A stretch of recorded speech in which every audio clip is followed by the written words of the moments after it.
I'll do that right here. Perfect. Thank you. Okay. All right, ladies, thank you so much for joining us this evening. This is a new endeavor that staff and Kelly thought up with the direction of our national campaign team under the leadership of Diane Eggert and Chris Bridges. Diane and Chris are our co-chairs for the One Destiny campaign. And through their leadership, they have navigated opportunities for us to increase education and awareness of our philanthropic power. So we are so grateful for them to be with us tonight and for all of you guys to join us. This is a very casual gathering. Please interrupt and ask questions. If you have a question that you don't want to magnify to the group, just go ahead and put it in the chat and we'll make sure that I monitor that and bring that to the attention of Kelly and I to answer. But by all means, please feel free to create dialogue, because that is how we learn. And we want to talk more about the power of philanthropy and the power in planning. So with that, I'm going to have Diane and Chris also echo as hostesses to this effort and talk a little bit about their roles and introduce Kelly. Thank you, Mandy. I'm thrilled to be here this evening. We have enjoyed working with Kelly and her great wisdom and what she brings to our campaign and the foundation and FIMU and advancing us forward. So this opportunity to be together tonight was something that we talked about, and Mandy and Kristen and Angel have been so instrumental in bringing us where we are today with the campaign. We are in our public phase of the One Destiny campaign, very, very close to our goal, and we're thrilled about it, and realize that there's so many opportunities for education about women in philanthropy and how we can, as FIMUs, be more philanthropic and be a part of advancing our organization in our communities and the power that women have in philanthropy. Thank you, Chris. Diane? Thank you. Yes, I heard somebody quote Muhammad Ali, of all people, talking about philanthropy. And he said that, philanthropy and giving back is the dues that we owe to each other for being part of the human race. I mean, the people that we serve are the people right in front of us. The women that we want to give the same type of experience that we had, and the experience was so meaningful and so rich that we want to make it happen for young women today. And I think that's that one destiny. We're in this together, and so philanthropy is the heart of it. And we are going to have Kelly take us on this little journey into philanthropy. And just a little bit about Kelly. She's the founder of Trek Advancement and founded it in 2009. And as you can guess, has an extensive background in fundraising, university advancement, and alumni affairs. So she has been our consultant on the FIMU One Destiny campaign with our outstanding staff that has been working on that, including Mandy and Kristen and Angel. And so we're very lucky to have Kelly to talk to us about it. Kelly, are you an alum of the University of Louisville, or is that one of the places that you have worked? An University of Kentucky undergraduate law degree from University of Louisville. Okay. Well, we're really happy to have you here tonight. So Thanks, Diane. we're going to turn it over to you. Thanks. And as a Kentuckian, I do appreciate the Muhammad Ali quote to make the introduction here. He is the, I'm paraphrasing and I'll have to look it up. And I love it. That was perfect. Well, I'm really excited to be here with you tonight and talking about something I really enjoy kind of talking with specifically, but also just in the practice of what I do and working with my clients in kind of that aspiration and that journey and that trek, if you will, towards their collective aspirations. This is an interesting topic. It was maybe 6 years ago, one of my colleagues that was CEO of a community foundation in Southern Indiana said, Kelly, we're trying to do this series and I want you to come in and talk about women in philanthropy. And I said, oh yeah, sure. I'm a woman. I work in philanthropy. I would love to talk about that. And I really didn't know about the body of research that had gone into understanding the role of women in philanthropy and how that plays in our planning and the impact that we have in our communities. So I'm excited to kind of share with you some of the things that I've learned throughout the years. I love to use this image, especially when I'm talking to my sisters and brothers in the Greek community. This is the hulking Prometheus, right? He is in Rockefeller Center. He was a Titan, and he was said to have been the first philanthropist. He was said to have worked in a humanity-loving, human-loving way. And as the story is told, he gave humans 2 gifts that empowered their development. The first was fire, which was the symbol of their knowledge and skills and technology and science by which to build their civilization. And the second was hope, symbolizing the optimism for the future. And I can't think of a better business to be in, especially over the past 20 months, than in the hope business, right? The thing that we have learned in this work of talking about philanthropy and how people can utilize all their assets, their wealth, wisdom, work to make our communities and our world better. We get to talk to people about hope every day. And so I think often the idea of philanthropist had so many myths and barriers built around it. But when we look at that, like really the meaning of it, what is behind that, we can really see ourselves as philanthropists because we're working with the tools in the hope for the future. So we have philanthropists like us, right? I've asked Diane and Chris to think a little bit about how they are philanthropists.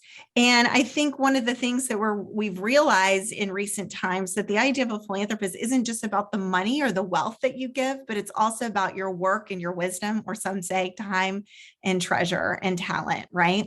And it's understanding how we bring all these things to bear in advancement of our communities and the organizations that we love is really the everyday philanthropist. And so I'm going to ask Diane to share a little bit about, how she gives of her work, wisdom, wealth, and in the things that she does. So Diane, would you share with us, please? Well, I came from a very large family. So I don't remember that my parents had much money to give. But what they did have to give was their time. And, I just grew up in a household where it was part of your everyday life to give back to your community. And so my parents, they were joiners, and I guess they raised a joiner just like me. So it was just natural for me. If I belong to an organization, it's important to me to make it a priority. If I'm giving my time to an organization, I want to give the best time that I have. And my was mostly financial. And I think every organization I join, sooner or later, I'm treasurer or something such as that. But I at one point I just started realizing, I have other talents to give, and started branching out, especially on foundation, where I decided after my term on national council was over and I wanted to keep giving back, that instead of pursuing being treasurer, that I wanted to do special projects and, work on things such as legally establishing the Leona Hughes Fund used to be, it wasn't a grant, it was a loan. And so we wanted to change it into a loan program. And so we had to, look at what the requirements of her donation were and, work to turn it into a grant program.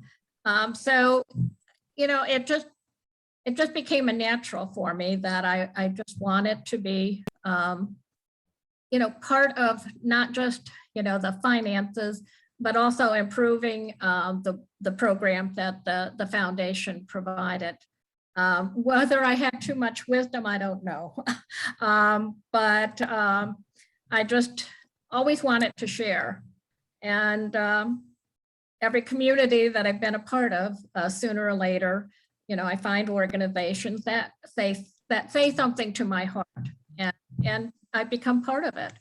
And I just think it's a natural thing. I can't imagine a fulfilling life without doing something like that.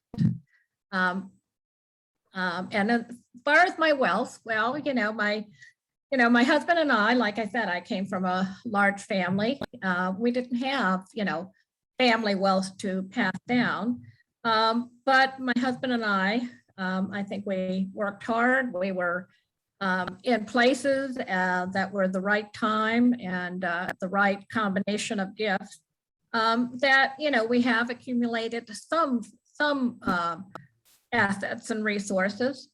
But knowing, my husband passed away and knowing that I have to reserve what I need, until my time comes. Most of my giving in the campaign is in plan giving.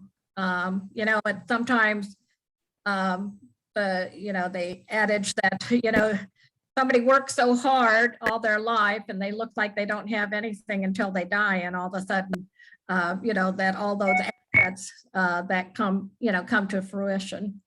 So, that's just a little bit about me, and whatever I can give back, I do give back. And when I came onto Foundation the first time, this was way back in 2004, it was a written expectation that, you would join 1852, you would also commit to a planned gift. And so back then in 2004, the planned gift that I thought would be the best was an insurance policy. It's a small one, but in the 14 years, since its whole life, it has actually exceeded its face value, and I hope that I have a few more years left. And so sometimes those things produce, I thought I was going to give so much, and it actually accumulated more than what I thought I would give. But I always felt like, if you join an organization, you meet their expectations, and you support it with whatever talent you have and whatever financial resources that you have. Chris, you. Yeah, thank you for sharing that. Chris. Well, Diane, you said it so well. And my path was a similar path. And I grew up with parents who really believed in giving back to their community. And, the saying, to whom much is given, much is expected, was certainly one that I grew up with. And I grew up with a mother who was very involved in women's issues, who worked as an advisor for a chapter of the sorority that she belonged to, and was also involved with different American Association of University Women, other women's vote issues and getting women to vote. And so where my mother didn't work outside the home, when I was a young child, and she worked before I was born. And then after I left for college, outside the home, she was very involved in as a volunteer. And my father felt the same way about those connections that we have, the privilege that we've been given, and how we pay that forward. My dad, who a lot of sayings come from, but in my life anyway, but he always said that I majored in sorority. It was only appropriate that FIMU gave me a job after I graduated. And so when I graduated from college and became a chapter consultant and had the opportunity to travel across the country and meet other FIMUs and realized that we had much more in common than we didn't. And, but we had this central goal. And I was really just caught by the fact of how much women could accomplish when they worked together. When they came together for the betterment of the organization, there was just really no stopping us. And the betterment of our organization, of helping women to reach their full potential it was just something that I continue to be driven by. And the first line of our creed, to lend to those less fortunate a helping hand, is a huge part of that core value that I know our three founders had and wanted to instill in each of us. And that's a part of how we can better ourselves to the betterment of the community, to the betterment of the world. And so being a part of that, and particularly working with women, was really important to me. Going from that and being a volunteer for FIMU in many different roles, and then serving on national council, and then as national president and being the chairman of the board of the foundation during that time, it really opened my eyes to what we could provide for our members through scholarships, through educational programming, of course, our historical preservation, and what we do, those emergency assistance grants, and women helping women, sisters helping sisters. That has kind of rolled over into my life with my family. My husband and I very much believe in giving back and our treasures to organizations that are very important to us. My husband served on the board of an organization in Atlanta called CURE, which is for children's funds, research and support for children with childhood cancers in the Atlanta area. And my husband was a cancer survivor. This organization benefited him and his family during the time that he had cancer, and we continue to support that organization that really does wonderful things for children and their families affected by a horrible disease. So I'm very much attracted to children, healthcare, women, and those closely aligned the efforts of our earliest FIMUs. So giving back in that way is just, as Diane quoted, Muhammad Ali, and I love your full quote, Diane, in the chat box about that quote just being, it's giving back and it's the dues that we owe. But it also makes me feel pretty good that I'm able to make a contribution and make a difference in the lives of others. And that, I believe, is living up to my full potential, and something that Mary and Martha certainly asked of us. Well said. Yeah, thank you so much, Diane and Chris, for sharing your stories and for serving as an inspiration to us all. So as Mandy has mentioned, and Diane and Chris mentioned, you are in the public phase, the last 7.5 months of the One Destiny campaign for FIMU Foundation. And I think this is important to say that while you're going to celebrate a pretty significant dollar accomplishment in the fundraising effort, what this campaign is really about is helping FIMUs elevate the conversation about philanthropy. And that's what we want to continue tonight, and to really kind of give you some tools so that you can understand your own journey in this world of how you give your work, wisdom, wealth, but also how you can create that plan for yourself and help other FIMU generations that come after you in understanding what that looks like as well. Okay, so this is a disclaimer. Although I have a JD, I'm not providing any legal, financial, or tax advice, but I will give you some simple tools to consider about how you may consider some tax-wise planning, especially as we're looking at end of year. But really, we're going to explore a little bit of the broader like concepts, and then finding smart ways to make those things happen.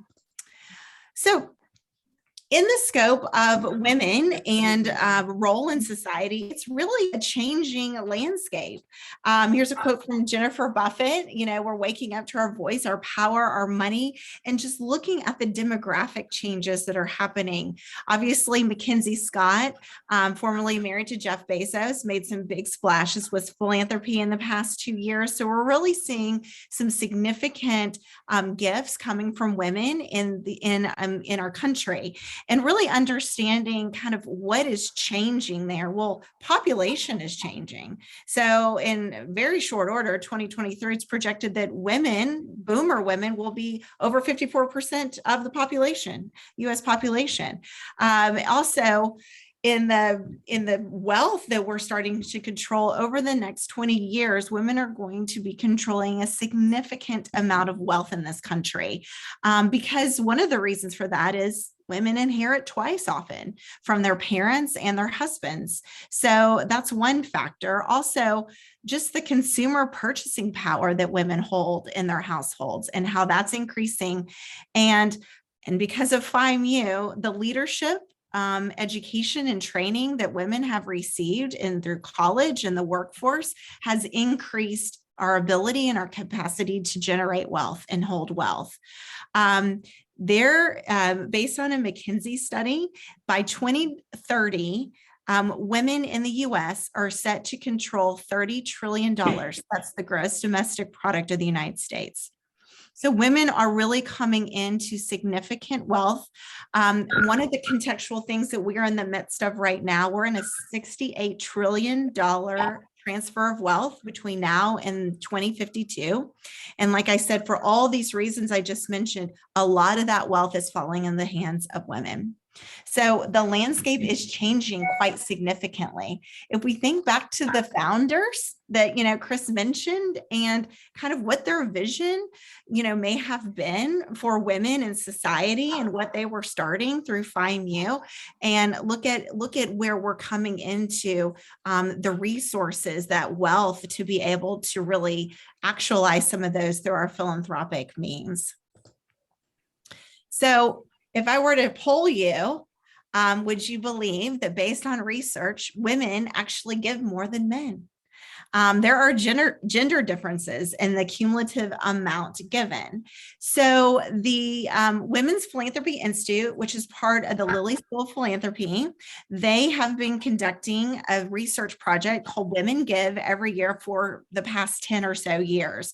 And one of the kind of big breakthrough research projects in 2012 was to look at, let's look at like cohorts of men and women. Let's look at the boomer cohort.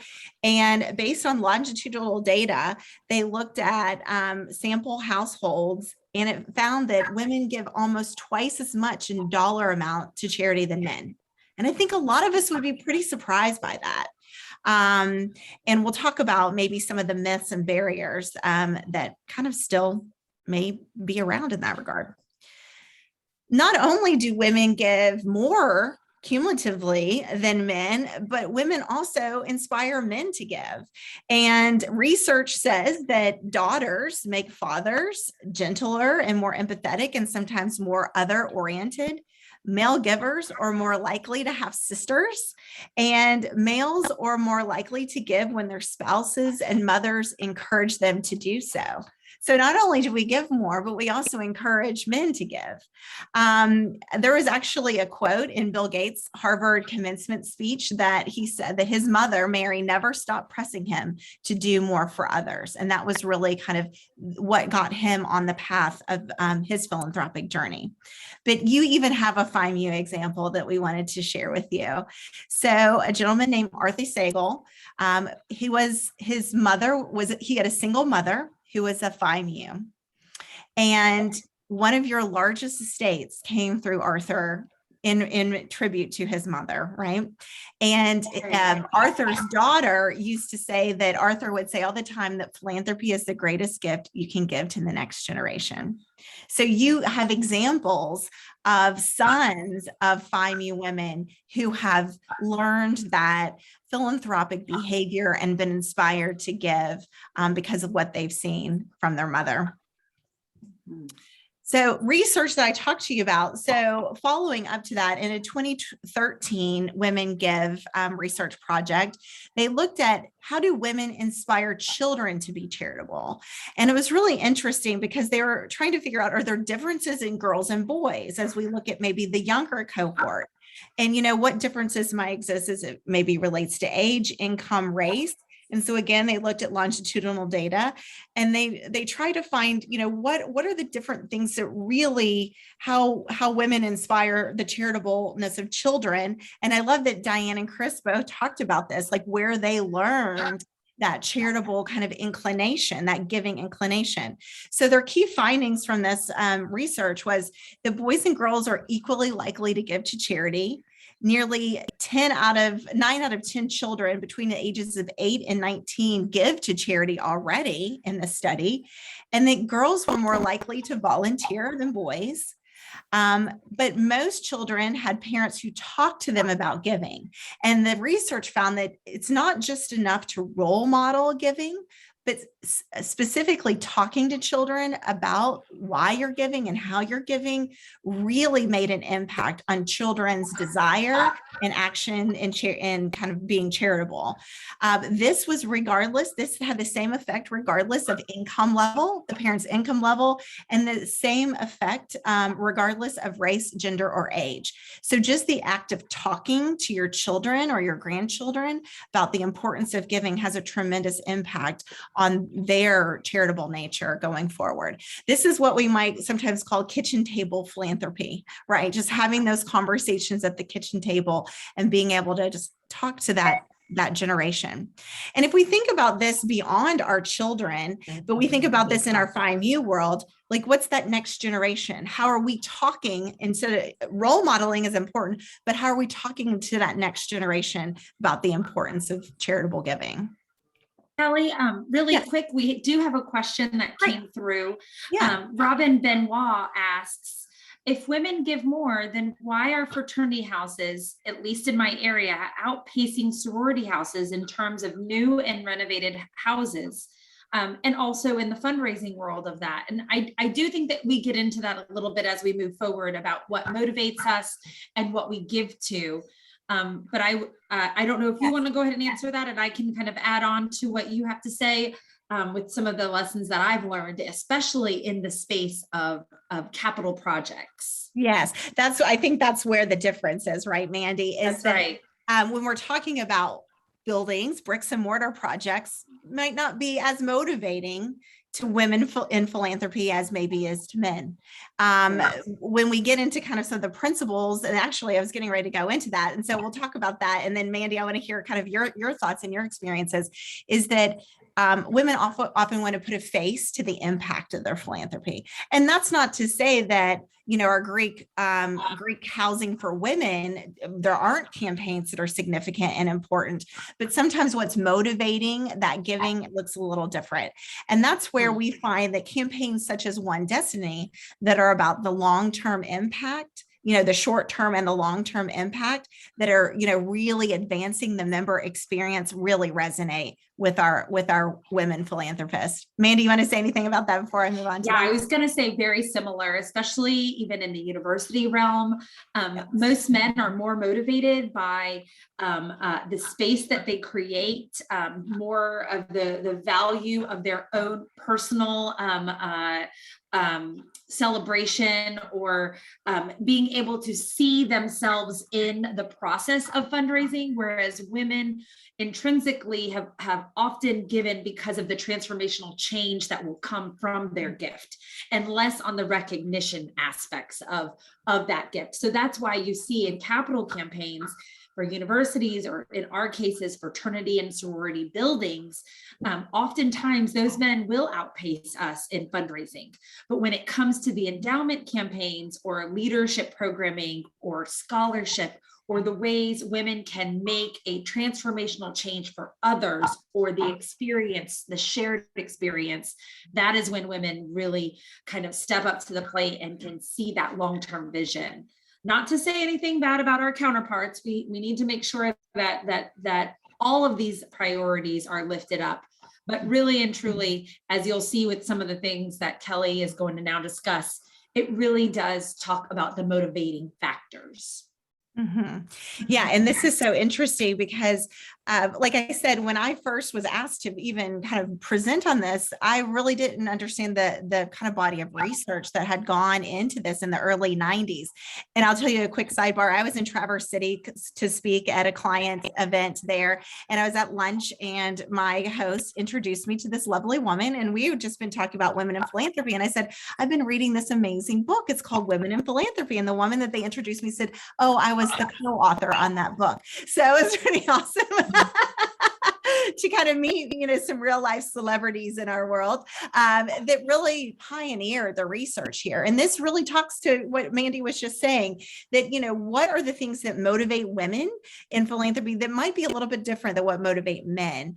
And so when we talk about change, this is making change for the better, making a difference. That's not to say that doesn't motivate men, but when we're thinking about kind of the totality of those things, creating new solutions to problem, that entrepreneurialness, this goes back to the work in like Whole House and the settlement movement. If you think of, think back to kind of some of those early roots of kind of the settlement school movement, and, kind of being entrepreneurial and creating creative solutions, the commitment, showing, your volunteerism.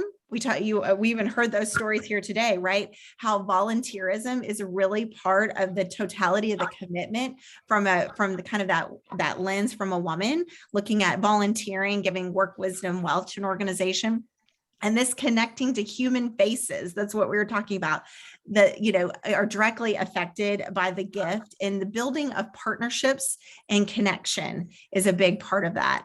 And then 5 is collaborating, working with others as part of a larger effort, making sure that we're avoiding duplication, competition, and waste. Now, we know sometimes competition can be motivating to some degree, but it's not one of the larger, from a research standpoint, motivating factor.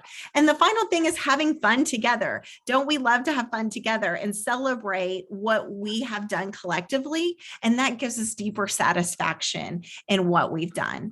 And you can just reflect yourself about how that might differ if we're looking at kind of from the men's view of giving in that regard. Any other C's that you'd like to add to this? I think it's pretty interesting just to kind of see what those differences might look like. So what are the results of women giving, right?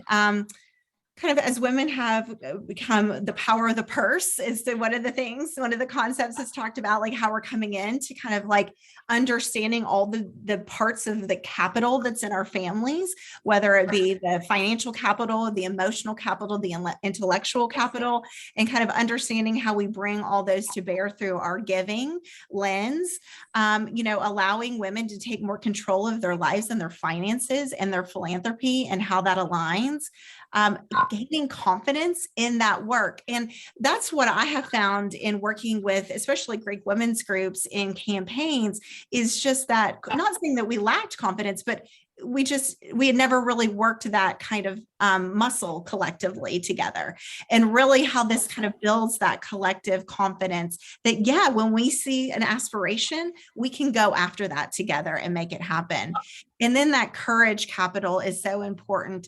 Being courageous to challenge maybe old ways of doing things and taking risk. And this is another one where, Jane Addams in the Whole House example, just knowing what you're doing is intuitively correct to do, and having the courage to kind of continue to do that is kind of being that reinforcing results of how women give. And remember, women influence men, the research says. And, we have some historical examples of that. And I know Mandy loves an Eleanor Roosevelt example. We talked about this, but even, as Eleanor Roosevelt was working in the settlements in New York City, and in the time, kind of addressing the needs of the poor, she is said to have a significant influence on FDR and his understanding of poverty and what that looked like. So I think just acknowledging the work that for history, right, the women have done, philanthropic work that women have done, and the role that they've played in influencing others. Mhm. So we're going to get to the how to give. This is a hard thing to do. Giving money away is difficult. And so this has been attributed to Aristotle, and he says it's hard, right? So to give away money is an easy matter in any man's power, but to decide to whom to give it and how large and when and for what purpose and how is neither in every man's power nor an easy matter. Hence is that which is excellent is rare, praiseworthy, and noble. I have found in my work, it is often the case that people say it was easier to make the money than it was to give it away well, right? And I think that's something that you probably all have struggled with, right? Where is that impact? How do I know that what I'm going to do is really going to have that impact? And, how to give is a difficult thing. So I talk about good giving a lot when we think about this. Why does good giving matter, right? I talk about good giving and good receiving. It's a relationship. The organization has to be a good receiver and the donor has to be a good giver, so that they're understanding that that's kind of a mutually beneficial relationship. So why does it matter? Well, there is some research that says, there is actually some research that looked at women who give 10% of their income versus women who give 1% of their income. And those that give 10% of their income actually had increase in just life satisfaction. It wasn't necessarily happiness, but life satisfaction. Because it's this idea of the regenerative nature of giving, right? You give and you get more from what you did. Even when Diane and Chris were talking, I was like, I think if we were to ask them and they could chime in, that the reason why they keep giving is because they get something from that. And not in a selfish way, but it is in a satisfactory kind of self-fulfilling way. And I think acknowledging that's important to say, just by giving of my work, wisdom, wealth, I realize that there's something there that I get back. And there's satisfaction in knowing that I'm maybe meeting the needs of someone else and having impact. So I think acknowledging that is important. Then there's research that says increased net worth via your altruism. Women especially, and this is kind of the idea of kind of virtuous philanthropy, is the more that you're aligned with your values and beliefs, the more that kind of trickles into all parts of your life, including your financial part. And I was going to laugh with Diane. She was talking about her, the increased value of her life insurance policy. There is research, and people always laugh at me when I say this, but there is research that says when you make a planned gift, you're statistically likely to live longer. Because think about that. If you're, of the mindset where you're planning, you're thinking about the future, you're probably doing that in your life, right? And so all those things tend to serve a long life. And for those of you that are familiar with organizations that have people with charitable gift annuities and charitable remainder trust, they live long lives, right? They have planned, and they're having that kind of benefit over time. So I want to ask you all a question, and kind of thinking about this, how you spend, we used to say in organizations, show me your budget and I'll tell you what you value. It's the same with individuals, right? It's how you spend and invest your money says a lot about your values and beliefs. So just a question here in pink. What are some of the values that you learned from your parents and others, if you may be one of them, right, in your lifetime? That those are the values that you want to model and reflect. If you'd like to share those in the chat, I would love to have you drop them in there now. And we can just kind of take a minute to kind of reflect, what does that look like? And how does that look like in the FIME lens? And anybody can jump in. Yes, please do.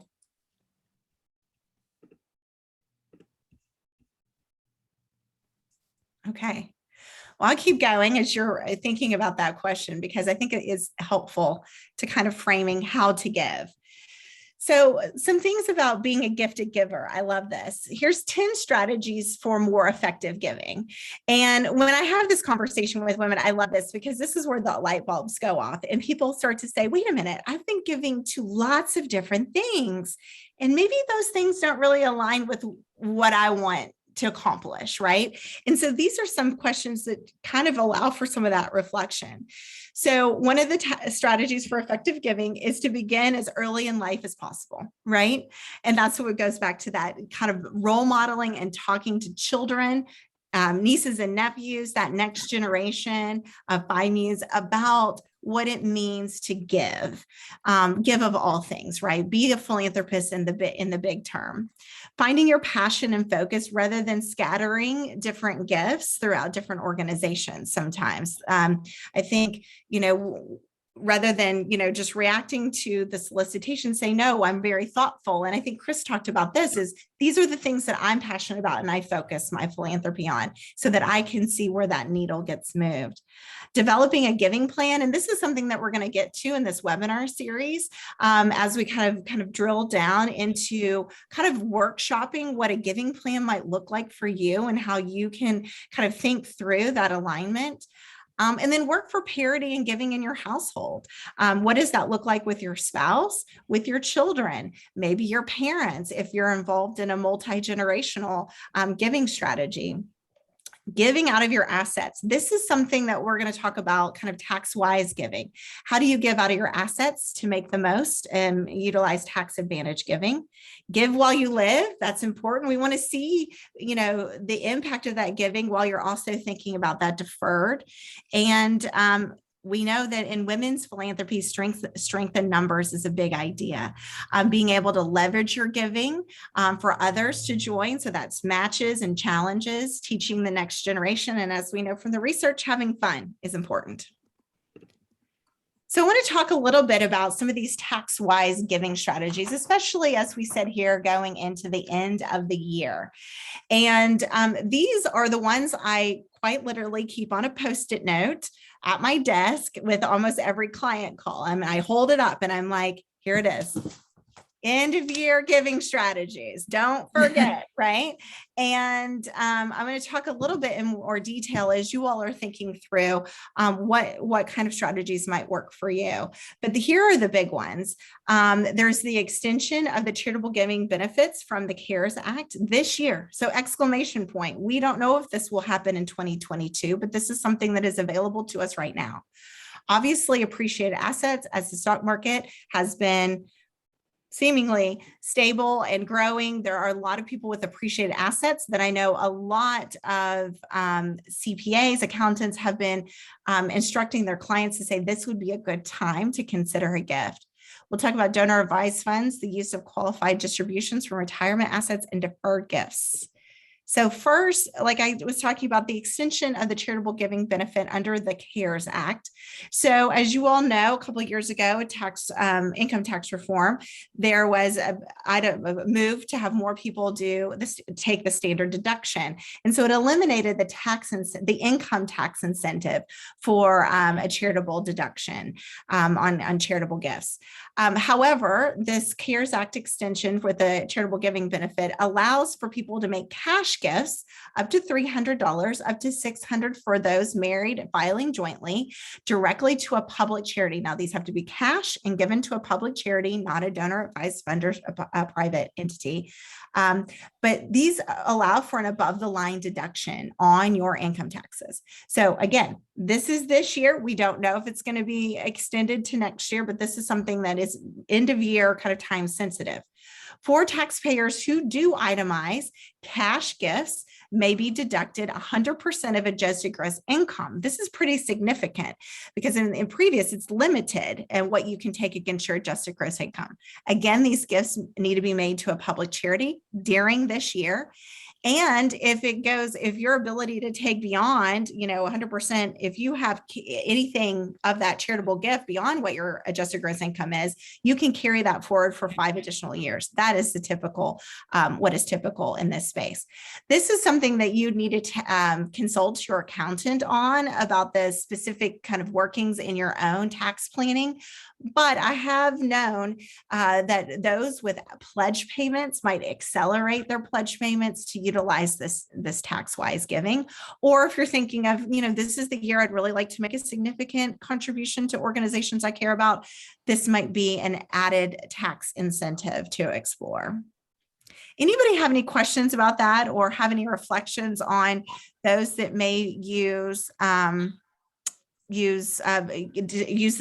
these charitable giving benefits last year?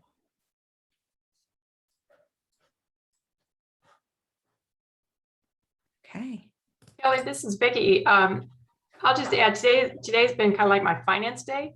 So earlier today, I had a conversation with my investment advisor, and we were talking about itemizing deductions. And the conversation was increasing charitable donations this year in order to get to the itemized deduction level to therefore lower taxes.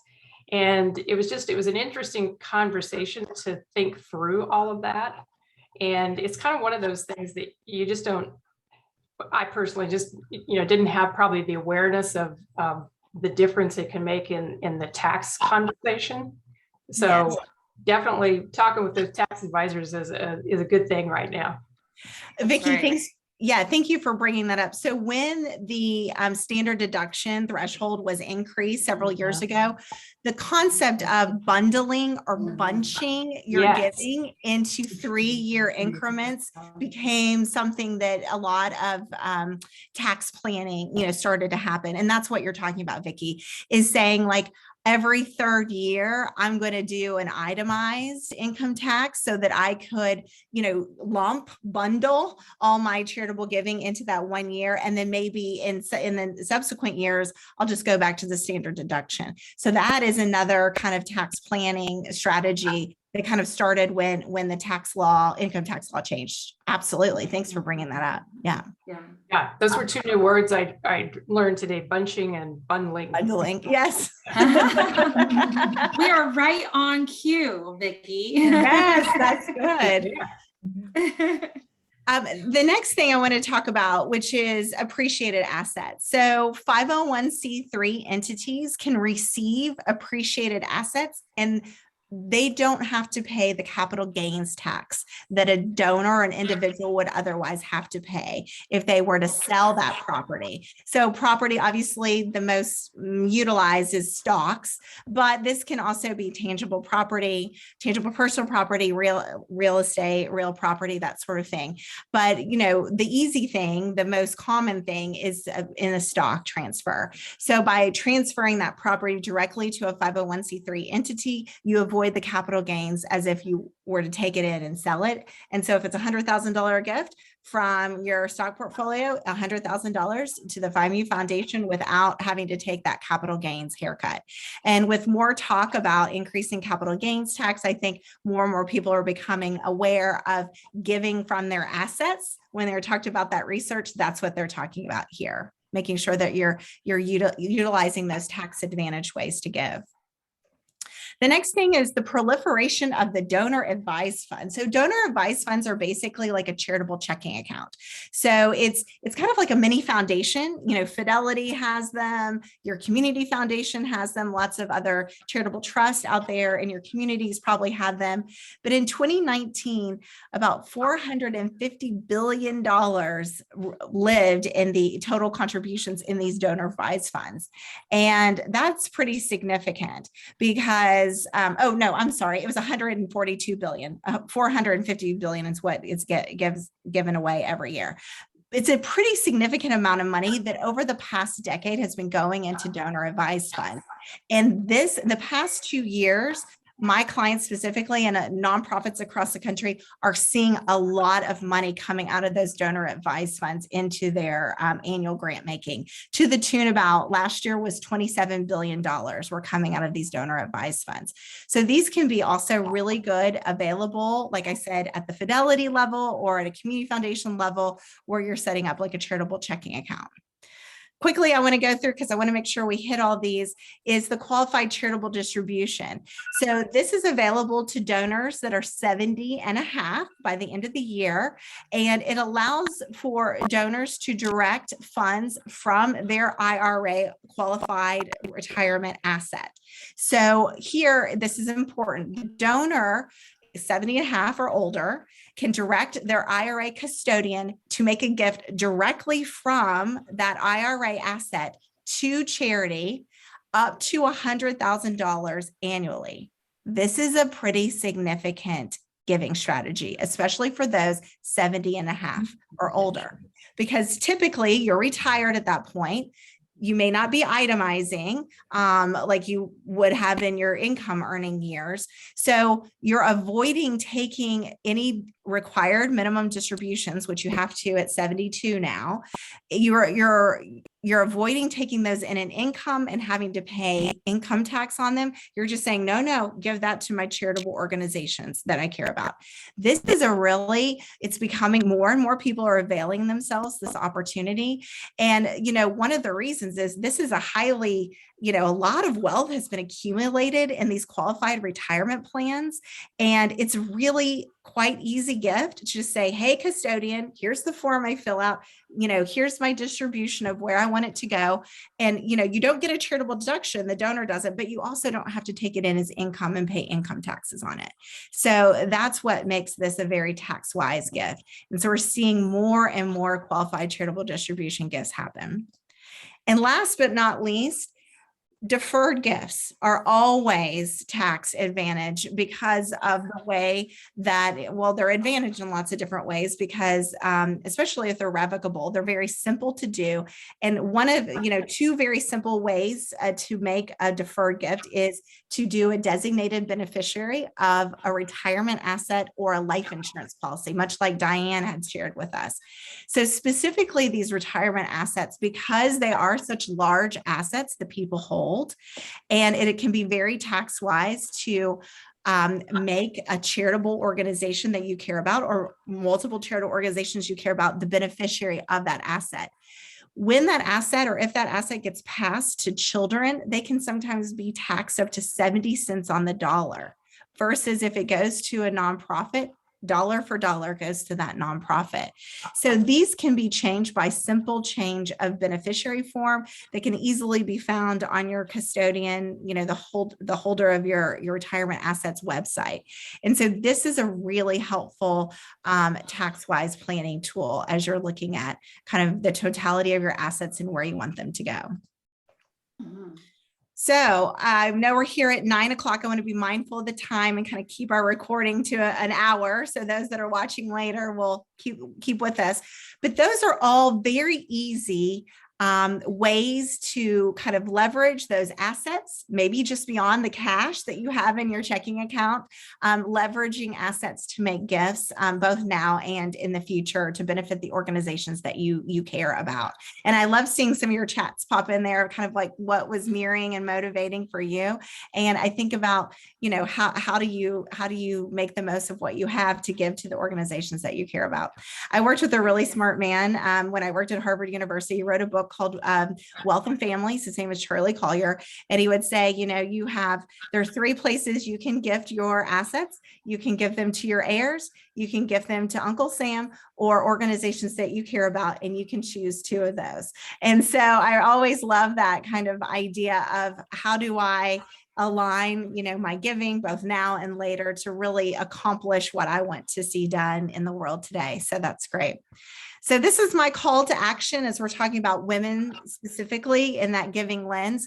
Dr. Gaudiani is a Yale professor and has written some really great books. One is called The Greater Good, and it's about kind of the history of philanthropy and capitalism in our country. And I love this quote because it's kind of the call to action for us all, right? American women are living our best and healthiest lives than any woman has ever lived anywhere at any time. We are the generation the world has been waiting for. And so how are we going to harness that wealth, the power of the purse, to really see what we want to happen in the world now? So I'm just going to end here. If anybody would like to stay on and talk about anything that we talked about, concepts or ideas that jumped out to you, anything that worried you, something I said, what questions that arise, or maybe information that you're going to need to know more about so that you can implement some of these ideas in your giving. Mhm. So thank you. And I do also want to mention that this is the first of 3-part series with Kelly and I. Our next part will be even more interactive, almost a workshop of sorts, with an opportunity for women to plot and plan some of their own personal philanthropic priority. And then finally, we will conclude with a way that we can legacy plan with FIMU in mind in March. So please plan to join us on a Thursday. We tried to change it up every month, every time, January 20th at the same time, 8 o'clock. But if anybody would like to stay on and talk, we will conclude the recording. And thank you so much, Kelly, for leading this session. Thank you, Diane and Chris, for being hostesses of this segment. And all of those that attended and shared. Kate, thank you for your story. I thought that was wonderful, and Angel as well on the chat.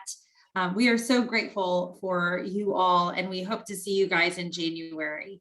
I'm going to conclude the recording if anybody has anything else to say, and then we can chat some more if we'd like. Thanks.